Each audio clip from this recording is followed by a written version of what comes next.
அனைவருக்கும் வணக்கம். ஓம் பூச்சியாய ராகவேந்திராய சத்திய தர்ம ரதாயச பஜதாம் கல்ப விருஷாய நமதாம் காமதேனுவி. ஸ்ரீ ராகவேந்தருடைய பொற்பாதம் தொட்டு வணங்கி குரு வாழ்க, குருவே துணை. நெட்சன் டிவி நேயர்கள் அனைவருக்கும் வணக்கத்துடன் மிக அருமையான தமிழ் புத்தாண்டு நல்வாழ்த்துக்களுடன் உங்களுடைய ஆசீர்வாதம், அதேபோல இறைவனுடைய அனுகிரகமும் பிரபஞ்சத்துடைய ஆற்றலும் நமக்கெல்லாம் இந்த தமிழ் புத்தாண்டுலேருந்து நல்லா இருக்கணும். எல்லாரும் சுகமாக இருக்கணும், ஐஸ்வர்யத்தோடு இருக்கணும், ஆரோக்கியத்துடன் இருக்கணும்னு இறைவனிடம் பிரார்த்தனை செய்து கொண்டு மிக அற்புதமாக 14/4/2026 சதயம் நட்சத்திரத்தில் சந்திரன் பிரவேசிச்சுட்டு இருக்கக்கூடிய காலகட்டத்தில் செவ்வாய்க்கிழமை பிறக்கக்கூடிய அற்புதமான ஏகாதேசி திருநாளில் இந்த தமிழ் புத்தாண்டு பெருமாளுடைய அமைப்பிலும் ராகு நட்சத்திரத்துடைய விஷயத்திலையும் பிறக்கிறனால இந்த பராபவ அப்படின்னா சில பிரச்சனைகள், அவமானம், கெட்ட பேர் இந்த அரசு சார்ந்து இருக்கக்கூடியவங்களுக்கோ அரசியல்ல மத குருமார்களுக்கெல்லாம் நிறைய பிரச்சனைகள் வரும். உடல் ஆரோக்கியம் பிரபலியமாக இருக்கிறவங்களுக்கு உடல் ஆரோக்கியம் ஏதாவது கெடக்கூடிய அமைப்பு வரும். பெரிய பெரிய கண்டமெல்லாம் கொடுக்கக்கூடிய காலகட்டமாக இருக்கும். பல மாற்றத்தை ஏற்படுத்துங்க. அதாவது இந்த ஆண்டு பாதிக்கு மேலே ஒரு மாதிரி ஜூனுக்கு அப்புறம் ஒரு கேட்டகரியும் ஜூனுக்கு முன்னாடி ஒரு விஷயமும் நாடு சார்ந்து ஒவ்வொருத்தருங்க வீட்லேயும் பல விஷயங்கள் மாறணும்னு வச்சுங்களேன். கோச்சார கிரகங்கள் காலசர்பத்துடைய அமைப்பில் மற்ற 7 கிரகங்கள் அடவுல இருக்குது. அப்போ மற்ற கிரகங்கள் கால சர்ப தோஷம்னா ராகு கேது, அந்த கும்பத்தில் ராகு சிம்மத்தில் கேதுங்க. இப்படி இருக்கக்கூடிய விஷயங்கள் 3 கிரகங்கள் புதன், செவ்வாய், சனி பகவான் மீனத்தில் இருக்கார். அதே போல் செவ்வாயோடைய விஷயங்கள் எல்லாமே புதனுடைய அந்த நீச்சம் பெற்ற புதனுடைய இருக்கிறனால உறவுகள் சார்ந்து செவ்வாய் சனியான ஒரு ஆரோக்கியத்தை குறையாக கொடுக்கறது. ஒரு எப்படிங்கன்னா அவமானம், கெட்ட பேருங்கிறத விட ஆக்சிடென்ட், ஒரு விபத்தை கொடுக்கக்கூடிய அமைப்பெல்லாம் கூட இருக்குது அப்படிங்கிறத நம்ம தெரிஞ்சுக்கலாம். அப்போ ஏதாவது போர், இது மாதிரி பூகம்பம், காற்றுனால பிரச்சனை, இது மாதிரி பஞ்சபூதத்தினால ஒரு இடர்களை, துயரங்களை சந்திக்கக்கூடிய காலகட்டமாகவும் இந்த பராபவ ஆண்டுடைய பலாபலன்ல காட்டுதுங்க. எவ்வளோ விஷயங்கள் இருந்தாலும் இறைவன் நமக்கு எல்லாமே நல்லது செய்யட்டும். பங்குனி பிறக்கக்கூடிய இந்த புத்தாண்டு உங்களுக்கு முடிஞ்சு சித்திரை 1 அப்படிங்கிற அந்த பார்டரில் ஆரம்பிக்கக்கூடிய சித்திரை வெயில், கத்திரி வெயில் அப்படிம்பாங்க. இதில் திருமணம் ரொம்ப இருக்காதுங்க. 2-3 முகூர்த்தம் தான் வரும் இந்த மாதம். அப்படி ஆரம்பிக்கிற விஷயம், சூரியன் உச்சம் பெற்றிருக்கிறார். அதெல்லாம் அந்த கள்ளழகர் மதுரையெல்லாம் ரொம்ப விசேஷமாக கொண்டாடக்கூடிய அமைப்புகள்லாம் வரும். இதில் என்னன்னா நல்லா கேட்டுக்குங்க, அமாவாசை. இந்த அமாவாசை சர்வ அமாவாசை ஒன்று இருக்குது, மகாலய அமாவாசை ஒன்று இருக்குது. அப்போ இதில் போதானய அமாவாசைன்னு ஒன்று வரும். அந்த போதானய அமாவாசை இந்த மாதம் வருதுங்க. 16ஆம் தேதியும் 17ஆம் தேதி 2 நாள் மிங்கிலாய் வரக்கூடிய விஷயங்கள். அதெல்லாம் நீங்கள் ஃபோன் பண்ணி டீட்டெயிலாக கேட்டுக்கோங்க. நரசிம்ம ஜெயந்தியெல்லாம் வரக்கூடிய ஆரம்பத்திலேயே சித்திரை மாதம் வரக்கூடிய அமைப்பெல்லாம் இருக்குது. 12 தமிழ் மாதத்தில் ஒவ்வொரு மாதத்துடைய அமைப்பிலும் இந்த புத்தாண்டு பிறக்கக்கூடிய விஷயத்தில் மேசம் முதல் மீனம் வரை ஒவ்வொரு ராசிக்கும் நமக்கு பலாபலன் பரிகாரத்துடன் பார்க்கலாம். வீடியோக்குள்ளே போகலாம். மீன ராசி நேயர்களே, ரொம்ப ஹாப்பியாக இருக்கக்கூடிய வருடமாக சொல்லுங்க மேடம். அத்தனை பிரச்சனைகள், உடல் சார்ந்த பிரச்சனைகள், அலைச்சல். போனீங்க ஒரு 6 மாதம் மெட்ராஸில் இருந்தேன், 6 மாதம் ஹைதராபாத்தில் இருந்தேன். அதுக்கப்புறம் பிரச்சனை உடையார்ந்துடலாமான்னு இருக்கேன். ஒருத்தர் உண்மையுமே ஜாதகம் பார்த்தாருங்க. பாதி ஃப்ளைட்டு போயிட்டாருங்க, மலேசியா போகிறேன்னு. பாதி தூரம் போயிட்டு அங்கே ஏதோ பிரச்சனை ஆயிடுச்சு விசாவில். உடனே அங்கேருந்து ஃபோனு, நான் அப்புறம் திரும்பி வந்துடட்டுமா? வந்துடுங்க, ஏன்னா தேவையே இல்லாமல் அங்கே போலீஸு, அந்த ஏர்போர்ட்டு போலீஸு லாக் பண்ணி வச்சிட்டான். பணம் வேறு கையில் இல்லை.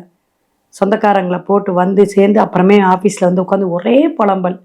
உடம்பு பிரச்சனை, நிறைய பேர் தொழில் சார்ந்த பிரச்சனைக்கும் புலம்புறாங்க. குரு 4ஆம் இடத்திலிருந்து 5ஆம் இடத்துக்கு போகக்கூடிய கடகத்தில் உச்சம் பெற்று அமரக்கூடிய அமைப்பு உங்களுக்கு ஆரோக்கியம், மனத்தெளிவு, மனசில் இருக்கிற சஞ்சலப்பு, கஷ்டங்கள் எல்லாமே ஜலராசி எல்லாம் வேறங்க.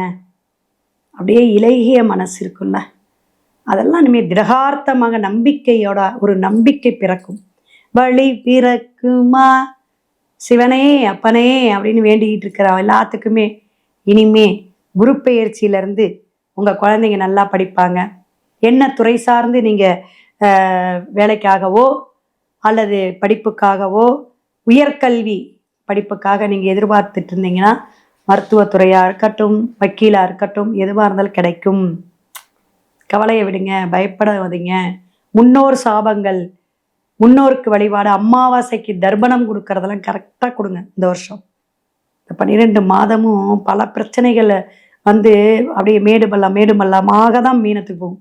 ஏன்னா அந்த ஜென்மம், 7.5 சனி பகவானுடைய தாக்கம் எல்லாமே இருக்குது இல்லவா. ஆனால் உட்காந்துருக்க இடம் சனி இருக்கனால உங்களுக்கு தொழில் சார்ந்த பிரச்சனைகள் ரொம்ப இருக்காது. அதனால தான் அந்த உடல் உழைப்பு, ஏன்னா சொன்னோம் மீனத்துக்கு உடல் பயிற்சி செஞ்சுக்கங்க. குழந்தைகள்னால பாக்கியம், 5ஆம் இடம்லங்க, குலதெய்வத்தோட அனுகிரகம் கிடைக்க போகுதுங்க. ஹாப்பியாக இருங்க. குலதெய்வத்துக்கு பொங்கல்லாம் வடை பாயசம்லாம் வச்சு சாப்பாடு போடுங்க. நல்லா ஒரு ஞாயிற்றுக்கிழமை அல்லது ஒரு வியாழக்கிழமை போயிட்டு. அமாவாசை பௌர்ணமியில் போடுறது அது உங்கள் இஷ்டம். ஸோ உங்களுடைய ஃபேமிலியில் எப்படியோ அப்படி பண்ணிக்கோங்க. குலதெய்வத்துடைய அனுகிரகம் கிடைக்கும், அனுகூலம் கிடைக்கும், அருள் ஆசீர்வாதம் கிடைக்கக்கூடிய காலகட்டங்கள். வெகு காலமாக எதிர்பார்த்த காரியங்கள்லாம் மே ஜூன்லேருந்து அப்படியே படிப்படியாக கிடைக்கும். அந்தஸ்து உயரும், பதவி உயர்வு கிடைக்கும், பூர்வ புண்ணியம் கிடைக்கக்கூடிய காலகட்டம். பூர்வீக சொத்துல வில்லங்கமோ அல்லது ஏதாவது பத்திரப்பதிவில் ஏதாவது மோசடியெல்லாம் இருந்தால் சரியான அமைப்புக்கு வரும். மன தெளிவை கொடுக்கக்கூடிய காலம் பிற்காலம். ஒரு 4 மாதம் கழிச்சு அப்படியே உங்களுக்கு பழைய மாற்றங்கள் ஏற்படும். கடன் சுமை குறையும். வெளிநாடு வெளியூர் தொடர்பு கிடைக்கும். அதர் பாஷை பேசக்கூடியவங்களுடைய நாட்டுக்கு போய் நீங்கள் உழைக்கக்கூடிய அமைப்பு உண்டு. துபாய், சிங்கப்பூர், இது மாதிரி வெளிபாஷை பேசக்கூடிய பெங்களூர், இது மாதிரி போகக்கூடிய அமைப்பு உண்டு. ஆரம்ப கட்டத்தில் இருந்த கூடிய மனக்கசப்போ, ஒரு அலைச்சல்களோ அல்லது தொழிலில் இருக்கக்கூடிய சிக்கல்களோ, அவமானம் முதல்ல குறையும். பயப்பட வேண்டாம். உடம்பை மட்டும் எப்பயுமே சீராக பார்த்துக்கணும். டெஸ்ட்டு கரெக்டாக எடுத்துக்கணும். மருத்துவம் சார்ந்து இருக்கக்கூடிய மாத்திரை மருந்து இதெல்லாம் சரியாக போட்டுக்கணும். கடுமையான உழைப்பு இருந்தாவே வியாதி வராது. வியர்க்க வியர்க்க நீங்கள் வியாதி போக உழைத்து ஊனமுற்றோர்களுக்கெல்லாம் நிறையா சாப்பாடு கொடுத்து சனிக்கிழமைனா ஒரு 2 பேர்த்துக்காவது ஒரு புடனு சாம்பார் சாதமோ தயிர் சாதமோ வாங்கி கொடுத்துருங்க. உங்கள் கையால் கொடுங்க. அந்த வேலையை செஞ்சு விட்டு அப்புறம் வேலையை செய்யுங்க. சூப்பராக இருக்கும். பணம் கொடுக்க வேண்டாம், காசு பணத்தை கொடுங்க. வேலை பளு குறையும். தண்ணீரில், கடல், ஆறு சார்ந்து இருக்கக்கூடிய இடத்துலலாம் கவனமாக நீங்கள் போகணும். எந்த ஒரு விஷயத்திலையும் கவனம் தேவை. பயணம் சார்ந்த விஷயத்திலையும் கவனம் தேவை. அற்புதமான ஆண்டாக இந்த ஆண்டை மாற்றிக்கக்கூடிய அமைப்புக்கு பல விஷயங்கள் மாற்றத்தை கொடுக்கக்கூடிய விஷயம் உண்டு. இதில் உங்களுடைய அமைப்பு இவ்வளவு இருந்தாலும் உங்களுக்கான வழிபாடு அப்படின்னு பார்த்தீங்கன்னா மகா சித்தர்கள் ஜீவசமாதியுடைய வழிபாடு, ஆஞ்சநேயருடைய வழிபாடு நல்லது. அதே மாதிரி சங்கடகரா சதுர்த்தி அப்படின்னு சொல்லக்கூடிய விநாயகருடைக்கு அற்புதமாக நீங்கள் வழிபாடு எடுங்க. அந்த வழிபாடு எடுக்கும்போது வர அபிஷேக ஆராதனைக்கு கொடுக்கும்போது விநாயகருக்கு ஒரு தடவை நீங்கள் இதுக்கு கூட போயிட்டு வந்துடுங்க. பிள்ளையார்பட்டி போய் வழிபாடு எடுத்துகிட்டு வந்துருங்க. அதெல்லாம் நல்லா இருக்கும். விநாயகருடைய அகவல் கேட்டுட்டே வாங்க. மன நிம்மதியை கொடுக்கும். மனதில் ஒரு சாந்தம் பிறக்கும். மீன ராசிக்கு ஒரு 75% கிரகங்கள் கோச்சாரமாக தமிழ் புத்தாண்டில் பயணிக்கக்கூடிய அமைப்பு நிறைய இருந்தாலும் உங்களுடைய ஜாதகத்துடைய முழு பலாபலனை கண்டிப்பாக பார்த்துக்கணும். சில 6 ராசிக்காரர்களுக்கு மட்டும் பல பிரச்சனைகளை உண்டு பண்ணும். பல காலகட்டத்தில் மாற்றத்தை ஏற்படுத்தும். உங்களுடைய தொழில் சார்ந்த குடும்பம் சார்ந்த விஷயங்கள்லாம் நீங்கள் ஜாதகம் பார்த்தா தான் தெரிஞ்சுக்க முடியும். ஓகேங்களா? மேசம் முதல் மீனம் வரை இப்போ பேசின ஒவ்வொரு வீடியோவும் நிறைய பேத்துக்கு நீங்கள் ஷேர் பண்ணுங்கள், லைக் பண்ணுங்கள். நிறைய தமிழ் புத்தாண்டில் ஒரு நல்ல விஷயம் நடக்கட்டும். இறைவனுடைய அருள் கிடைக்கட்டும். வாழ்க வளமுடன்.